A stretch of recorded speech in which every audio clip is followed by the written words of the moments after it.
Good morning mga kabrum-brum. Meron tayong isang microwave oven.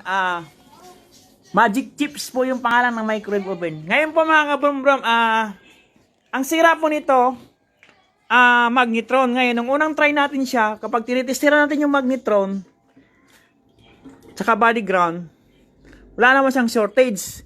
Tapos yung kabilang side, titest mo rin siya, wala rin siyang shortage.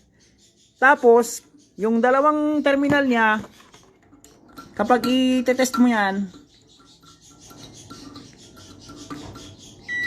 ayan po. Ayan, tumutunog yung tester natin. Goods naman po siya. Ngayon mga kabrum-brum, nung inaktwal ko at biniswal ko yung mismong magnetron, tinanggal natin. Ito po yung sira niya kabrum-brum. Oh. Basag po yung magnet. Ayan po. Dalawa po yung basag ng magnet niya.